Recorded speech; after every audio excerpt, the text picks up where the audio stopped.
Le prix littéraire du Morvan Henri Perruchot 2016, qui a été attribué à M. Jacques Branchu pour son livre donc, Contes inédits du Morvan et du Nivernais du Morvan d'Achille Millien. Le prix Marcel Vigreux est attribué cette année à M. Jean-Yves Boursier pour Armand Simoneau, bûcheron du Morvan. Je tenais particulièrement à saluer M. Jacques Branchu qui a fait un effort tout à fait particulier pour nous rejoindre, car je crois que maintenant vous vivez en Bretagne et vous venez de vivre un deuil très, très douloureux, mais malgré cela, vous avez pu venir nous rejoindre et nous en sommes tous heureux et flattés que vous ayez pu être là. Vous étiez ancien conservateur des bibliothèques de la Nièvre, il y a quelques années, et vous avez retranscrit pour les éditions Corti un nombre important de manuscrits d'Achille Millien qui furent collectés mais qui ne furent pas édités.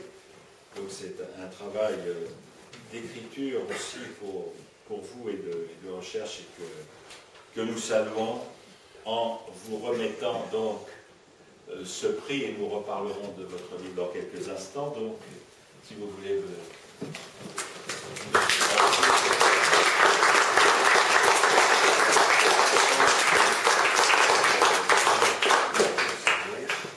le livre offert par le Parc naturel régional du Morvan, présidé par Patrice Joly, et pour aller rendre visite aux établissements Bernard Loiseau.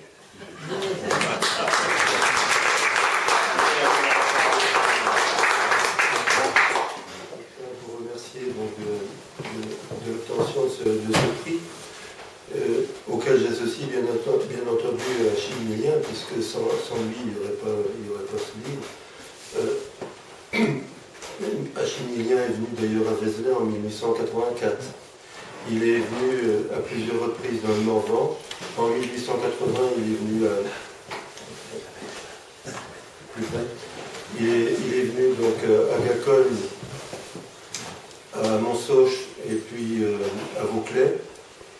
Et puis donc dans l'année 1887, c'est là où il a fait la plus grande collecte dans le Morvan, donc où il était donc à Plancher, à Dun-les-Places, Plancher, la Vaude-Frétois et le Fou de Verdun, et puis à Château-Chinon, à Glu et aussi à Arleux. Donc ça a été une année très importante dans la collecte de Millien, 1887, puisqu'il est passé, je crois, dans une vingtaine de communes. C'est quelque temps après la mort de sa mère, donc en 1885, où il était éperdu de douleur. Et donc il s'est lancé d'une manière presque frénétique dans la collecte des contes et des chansons dans le Morvan. Oui, je parle des chansons parce qu'au-delà des contes, Millien donc, a fait une collecte, la collecte peut-être la plus importante aussi, comme pour les contes, de chansons populaires. Et donc, au-delà de ça, Millien, donc, chaque fois qu'il allait dans une commune, sur des carnets ou sur des cahiers ou sur des feuilles volantes d'ailleurs, il notait tout au fil de ce que les gens racontaient, donc aussi bien des contes que des chansons, tout à la suite. Donc il collectait vraiment, il a collecté tout ce qu'il pouvait entendre, tout ce qui pouvait être dit, être connu dans cette époque-là.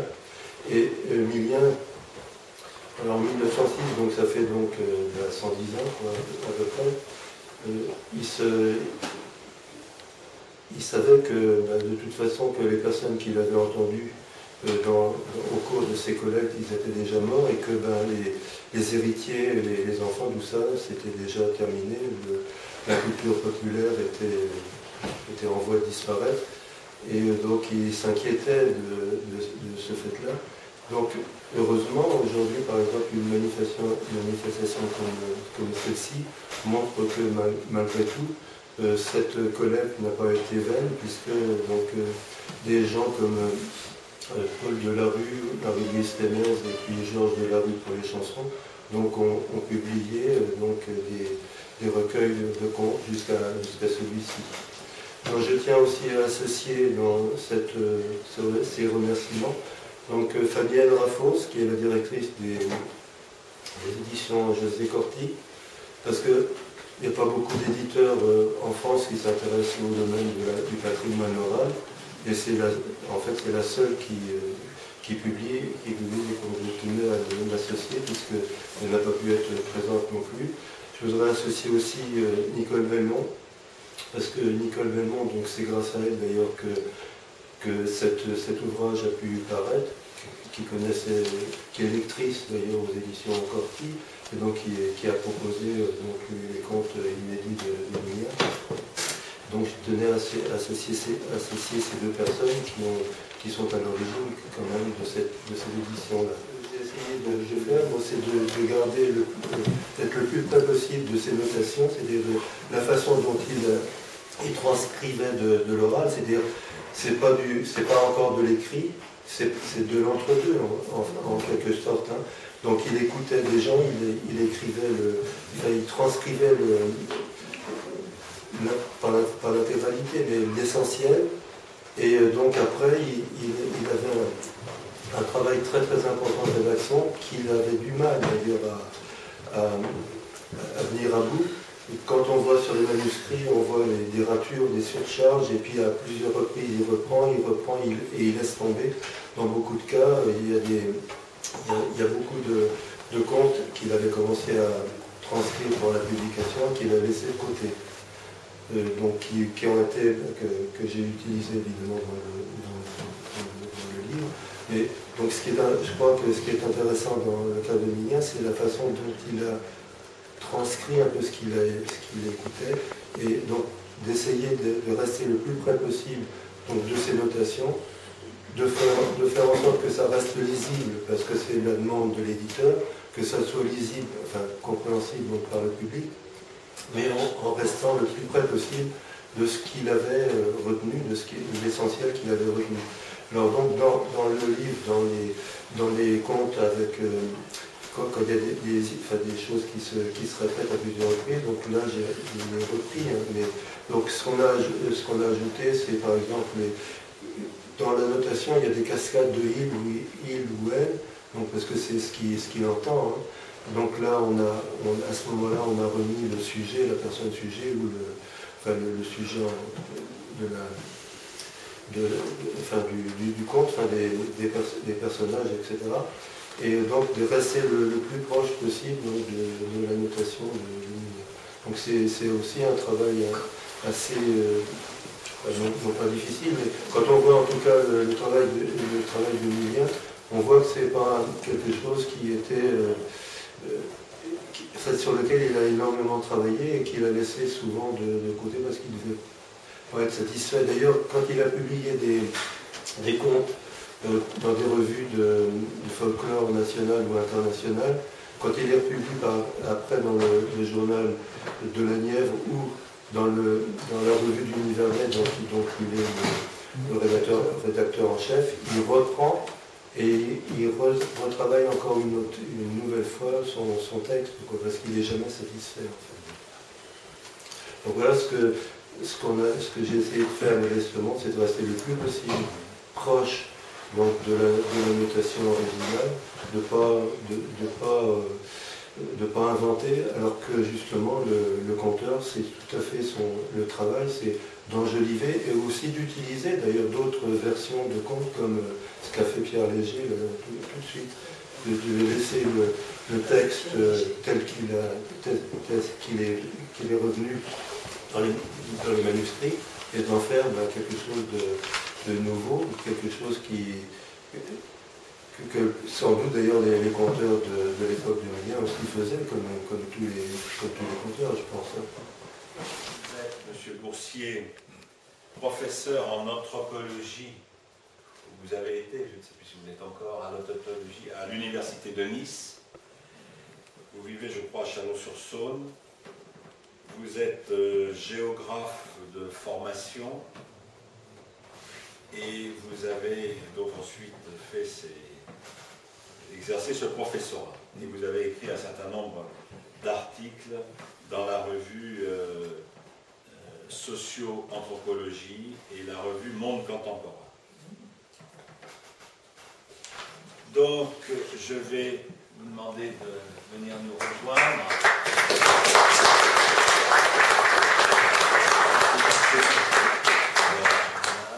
Le livre sur l'eau, et vous aurez tout à l'heure également un droit de visite chez M. Salamollard à l'auberge de l'Arve. Merci à vous. Merci ainsi que le jury de m'avoir attribué ce prix. Et ça m'a encore obligé à réfléchir sur le travail que j'ai fait avec Simoneau, parce que c'est jamais terminé, d'autant plus que retraité, je suis en train de poursuivre certains travaux que j'avais engagés il y a près de 40 ans sur cette région ici. C'est presque un retour aux sources. Mais j'ai de bons souvenirs des recherches avec Simoneau, parce que c'était un personnage tout à fait fabuleux et exceptionnel. D'abord, les rencontres avec lui obéissaient à des rituels bien précis. Il fallait arriver à telle heure, s'asseoir dans la cuisine. Lui était assis sur sa caisse à bois à côté de la cuisinière. Il y avait discussion jusqu'à... Moi, je venais d'assez loin quand même, mais y compris par temps de neige. Je venais tous les 15 jours. Il y avait discussion jusqu'à 9h30. Ensuite, c'était le casse-croûte. Ensuite, il y avait encore discussion. Et après, c'était restaurant. Et puis après, on discutait, mais pas beaucoup. Et puis, je rentrais chez moi. Donc, mais pour faire parler Simoneau, c'était extrêmement difficile parce que, vous avez pu voir, j'ai tiré 80 pages, 100 pages d'entretien avec lui, entretien qui ont duré 2 ans. Et pas seulement parce que c'était un homme du secret, dans la mesure où il avait été garde du corps de Charles Tillon et dans des conditions extrêmement difficiles au moment des grands procès staliniens en 1952 au sein du Parti communiste français, mais donc où là on apprend la discipline du secret, celle du maquis et de la résistance, mais aussi parce que c'était un homme silencieux, taiseux comme on dit, et il était très difficile de... Il n'était pas difficile d'échanger. Il était très difficile d'avancer sur un certain nombre de points. Plusieurs dizaines d'heures d'enregistrement, pas seulement avec Simoneau, mais avec d'autres. Mais avec Simoneau, ce sont des heures et des heures. Et j'entends toujours sa voix. La première fois que j'ai eu rendez-vous avec lui, je l'avais rencontré à une réunion du CEROP. Ça ne s'appelait pas la rampe, ça s'appelait le CEROP. Et c'est Surato, qui était le responsable de la Société d'études robespierristes, qui présidait aux destinées de cette institution qui se mettait en place. Et donc, j'ai été membre quelque temps de cette association, et je discute avec des gens comme ça. Voilà. Il y a quelqu'un qui me dit, tiens, là c'est Théo, alors, je vois... une armoire à glace, quelqu'un d'extrêmement impressionnant, discret, puis alors avec une voix tout à fait extraordinaire. J'attache beaucoup d'importance à cet aspect-là. Et j'ai donc obtenu un rendez-vous en septembre 1982. J'ai retrouvé les papiers récemment.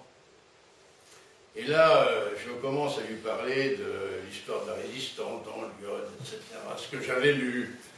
Je dis oui, avec le geste, un tel, il parle beaucoup, mais il a fait de la résistance caché sous le lit de sa mère dans le grenier semaine. Les choses étaient mises en place tout de suite avec lui, et il est vrai qu'il était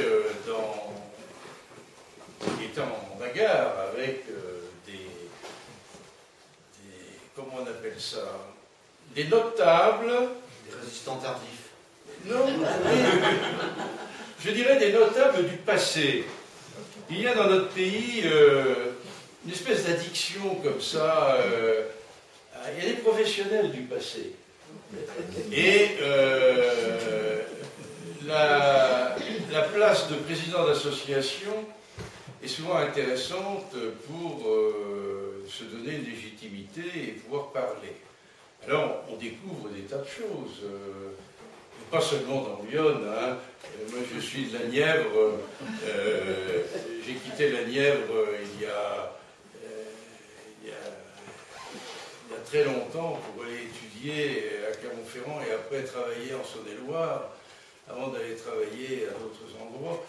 La Nièvre, je suis tombé sur un document du colonel Roche qui était à Ouroux et à Montsauge, et qui disait en 1952, alors qu'il était correspondant du comité d'histoire de la Seconde Guerre mondiale d'Henri Michel, j'émets les plus grandes réserves sur les ordres de bataille que j'ai pu voir, et en particulier des FTP. En particulier ceux qui relevaient du Parti communiste, où effectivement on a déjà fait beaucoup, on a beaucoup effacé.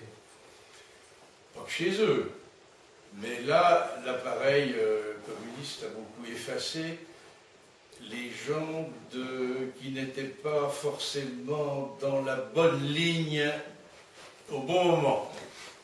Ce qui était le cas de Simoneau, puisqu'il ramassait des armes et il organisait un dépôt d'armes au mois d'août 1940 à Saint-Léger, alors que la direction du parti négociait avec les Allemands à Paris pour la reparution des journaux du parti. Et que pendant des années, ceux qui avaient le malheur de dire qu'ils négociaient avec les Allemands étaient des agents de l'impérialisme, des agents du capitalisme, etc. Il faut voir les discours de Duclos à l'Assemblée à ce sujet. Bon, ce qui est intéressant d'ailleurs dans cette histoire, c'est que le même parti peut juxtaposer quelqu'un comme Simoneau et quelqu'un comme Duclos. C'est quelque chose sur lequel il faut réfléchir, ça aussi. Et c'est pas toujours que le divorce s'opère immédiatement. Hein.